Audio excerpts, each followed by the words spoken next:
Bonjour à tous et à toutes et bienvenue sur la chaîne Reflet de Lune, j'espère que vous allez bien. Merci pour votre présence aujourd'hui. On se retrouve pour une vidéo consacrée au transit de Pluton en Verseau pour les personnes qui ont le signe du Cancer, en solaire ou en ascendant. Alors on va aller regarder deux choses dans cette vidéo. D'abord on va regarder ce que nous dit l'astrologie pour ce transit, pour votre signe en particulier. Et je vais également aller prendre des messages du tarot avec un tirage spécifique où on va aller regarder un petit peu ce qu'apporte Pluton du point de vue du tarot dans votre vie. Alors, Pluton transite votre maison 8, les cancers. Maison 8, cette maison, c'est la maison des transformations profondes, des changements. C'est aussi une maison qui nous connecte à nos pulsions cachées, à l'inconscient, à tout ce qui est invisible, tout ce qui est occulte. Elle nous parle aussi des profits, alors des finances conjointes, et possiblement aussi de ce qui est lié à l'intimité. Bon, ça c'est la maison 8. L'énergie de Pluton, c'est une énergie de transformation profonde, qui est connectée en fait à la maison 8 justement. Transformation profonde, on est sur symboliquement la mort et la renaissance aussi, il y a vraiment quelque chose de très marqué dans cette énergie plutonienne. Et puis on a le signe du Verseau dans lequel entre Pluton, le signe du Verseau qui symbolise la liberté, l'anticonformisme, la connexion à son unicité, d'accord, à sa vérité intérieure quelque part. Donc Pluton qui entre en Verseau, c'est une symbolique de transformation radicale en fait. Alors on va voir comment ça se manifeste pour vous, d'abord par rapport à cette maison 8 qui est traversée par Pluton, mais aussi il faut savoir que ce transit de Pluton, Pluton est une planète collective, donc en fait elle vient impacter les générations, elle vient nous marquer sur le plan sociétal à tous les niveaux, en fait elle vient nous marquer sur le plan individuel certes, mais aussi sur un plan plus collectif. C'est aussi un transit long et lent, parce que Pluton avance doucement dans le signe du Verseau. Il a fait sa première entrée en Verseau en 2023, il est reparti en Capricorne, et maintenant il est rentré là de manière définitive pour notre incarnation actuelle, jusqu'en 2044, où il quittera définitivement le signe du Verseau. Voilà, donc il va y avoir des influences collectives qui peuvent venir donc de l'extérieur, mais on va voir là précisément ce que ça vient marquer pour vous à titre individuel.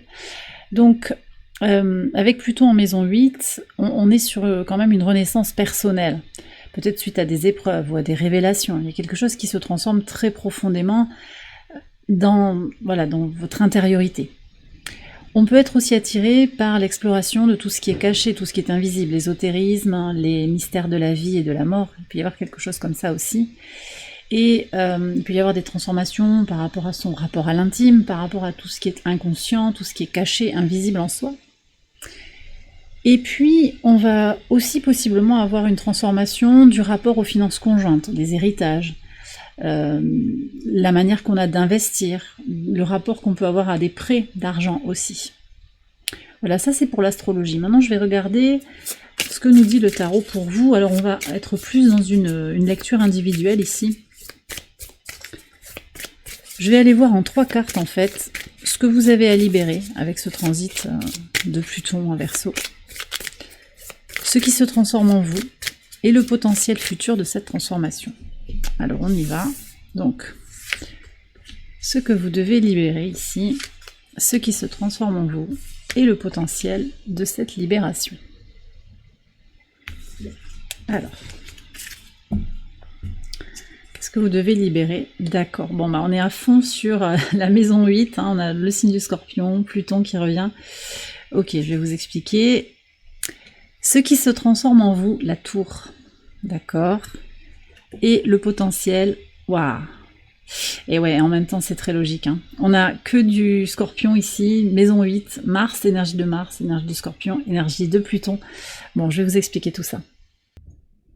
Alors, ce que vous avez besoin de libérer, c'est pour moi une appréhension face aux transformations majeures qui sont en train d'entrer dans votre vie, qui ont déjà peut-être commencé à se faire sentir sur les mois, peut-être, voire les années passées aussi. Il y a quelque chose qui se transforme et l'idée c'est de ne pas résister au changement et d'accompagner en fait ces transformations pour ce qu'elles sont, c'est-à-dire pour vous permettre de renaître à vous-même, pour aller vers quelque chose de plus solide et de plus aligné en fait avec votre vérité intérieure, d'accord? Il y a aussi une forme peut-être d'attachement, quelque chose qui n'a plus de sens dans votre vie, quitte effectivement à lâcher, à laisser partir, à laisser mourir symboliquement encore une fois. Laisser mourir, laisser partir, libérer quelque chose qui ne vous sert plus, d'accord? Alors, qu'est-ce qui grandit en vous? Finalement, la tour, c'est ce qui va renaître, ce qui va se reconstruire une fois que on a déconstruit ce qui ne nous nourrissait pas, ce qui ne nous servait pas, d'accord? Ce qu'il était nécessaire d'abandonner. Donc la tour, ce qu'elle vous dit, c'est que ce transit de Pluton, il va vous permettre de reconstruire quelque chose, en fait. Alors, fondamentalement, je pense que c'est aussi, vous, il y a quelque chose de fort qui doit se reconstruire en vous, sur des bases plus solides et plus authentiques. D'accord? C'est très puissant, votre tirage, il est particulièrement puissant, là. Une connexion, finalement, à sa vérité intérieure qui est extrêmement marquée. Bon. Je vais prendre aussi, en fin de tirage, quand même, un conseil pour vous accompagner, parce que, voilà, vraiment, on me redit de vous dire, n'ayez pas peur des changements, ils sont là, vous les pressentez déjà. Tout suit son cours, en fait. Tout suit son cours, il y a vraiment cette notion de renaissance. Alors, le potentiel futur de cette transformation, c'est ça. C'est une renaissance. Alors, une renaissance qui peut se manifester au travers de la spiritualité. C'est une renaissance à soi-même, de toute façon, une prise de conscience, un éveil, d'accord, un éveil intérieur, et possiblement, je vous dis, à votre connexion spirituelle au grand tout, voilà. Un sentiment clair de libération et d'alignement avec, voilà, qui vous êtes réellement, et puis aussi potentiellement votre mission de vie. Il y a quelque chose qui est très puissant là. Alors, Pluton en maison 8 aussi, je vous ai dit, il peut y avoir quelque chose de lié aux sciences occultes, à l'ésotérisme, ce qui est caché, ce qui est invisible, donc peut-être vous êtes déjà appelé aussi par cela. Mais si c'est pas le cas, c'est ok, il n'y a pas de souci par rapport à ça, c'est simplement que si c'est pas le cas, de toute façon, il y a un remodelage en fait, de vous-même en fait, de fond en comble. Alors, je vous ai dit, c'est un processus lent, d'accord? Pluton sortira du signe du Verseau en 2044, donc tous les changements ne vont pas se manifester d'un coup, et ça va dépendre un petit peu de chacun. Il y a vraiment cette idée d'accompagner, je vais voir ce que vous dit l'oracle ici, mais accompagner le changement au fur et à mesure, sans se préoccuper du quand, du comment, du pourquoi.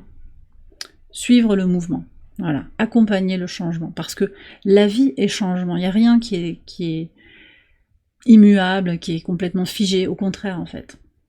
Il y a des rythmes naturels qui se mettent en place, tout est énergie, tout est mouvement. Qu'est-ce que vous avez? Il y a le portail. Donc en fait, on vous indique que ce moment-là de vie que vous allez... que vous avez déjà en fait emprunté aussi, ou que vous êtes en train de franchir, il y a un cap, un portail peut-être énergétique. Pour certains, il peut y avoir un renvoi aussi au portail énergétique du 11 novembre qu'on a eu juste avant le transit de Pluton en Verseau le 19 novembre 2024. Ça peut être ça, mais nécessairement, ce que ça me dit ici, c'est que vous franchissez un cap, vous passez à une autre version de vous-même, il y a l'avant et il y a l'après, et il n'y aura pas de retour en arrière. Et c'est ok, en fait. Alors vous prenez si ça sonne juste par rapport à votre situation, mais j'ai vraiment ça, c'est-à-dire que vous accompagnez le changement avec fluidité et confiance, et vous êtes invité à avoir confiance, en fait, en ce timing, en les transformations qui sont en train d'apparaître, parce que, je vous dis encore une fois, il y a un avant et un après, et une fois qu'on a passé le portail, on est sur une autre version de soi-même. Et si vous regardez où vous en étiez il y a 12 mois, et où vous en êtes aujourd'hui, vous voyez qu'il y a des choses qui se sont transformées, pour le meilleur. Peut-être que certaines choses, on est encore un peu dans le passé, mais vous avez la carte de la mort qui vous dit de vraiment lâcher, et de reconnaître que si ces choses-là n'ont pas tenu, c'est qu'elles n'étaient pas à leur place en fait, et qu'elles ont été dans votre vie un instant, un temps, et que vous passez à autre chose. Voilà. Et vous passez à autre chose. Et il y a je pense un avenir en fait plus profond, plus véritable, avec aussi au final, je pense, plus de sérénité, de solidité et de foi en qui vous êtes et en le sens aussi qu'a votre existence sur cette planète. Alors je vais faire une extension de ce tirage. Je vais approfondir ce premier tirage. Je vais faire un autre tirage avec un tarot. J'irai voir aussi des éléments un peu plus temporels sur le transit de Pluton. À court, moyen et long terme. On va aller voir vos points forts, vos défis aussi sur ce transit. Ça se passe sur Patreon. C'est dans une extension qui se trouve sur Patreon et je vous ai mis le lien en barre de description. Voilà. Si vous le souhaitez aussi ici sur YouTube, vous pouvez aller consulter les autres vidéos de cette série. En particulier, vous pouvez aller voir la vidéo qui va concerner votre ascendant ou votre signe solaire en fonction de pourquoi vous êtes venu voir cette vidéo. Ça va être important. Vous pouvez également être appelé par d'autres vidéos où elles viennent dans votre feed du jour. Voilà, vous allez les voir arriver. Si vous êtes appelé par une vidéo en particulier, allez-y, c'est peut-être qu'il y a un message pour vous, parce qu'il n'y a pas de hasard. Et puis, c'est important aussi de savoir que peut-être Pluton entre dans votre maison 6, mais avant, il est maison 8, pardon, mais avant, il est passé par la maison 7. Donc peut-être que vous avez la fin de la maison 7 dans le début du Verseau. Donc ça, c'est à vérifier pour le début du transit, et peut-être également la maison 9 pour la toute fin du parcours, mais ça, on est beaucoup plus loin dans le temps. Donc vous pouvez également aller voir les vidéos qui correspondent aux autres maisons. Du coup, maison 7, c'est le signe du lion. Voilà, donc il peut y avoir un message pour vous aussi autour de la maison 7, dans la vidéo du lion. Et le signe des Gémeaux pour la fin du transit, du coup, sur la maison 9. Ça peut compléter aussi votre approche du message. Voilà, donc j'ai terminé. J'espère que ça vous a guidé, que ça vous a éclairé, ce tirage. Et si c'est le cas, je vous invite à liker la vidéo, à vous abonner si vous ne l'avez pas encore fait. Je vous souhaite une excellente période, je vous embrasse bien fort et je vous dis à très bientôt pour les prochaines vidéos. Bye bye.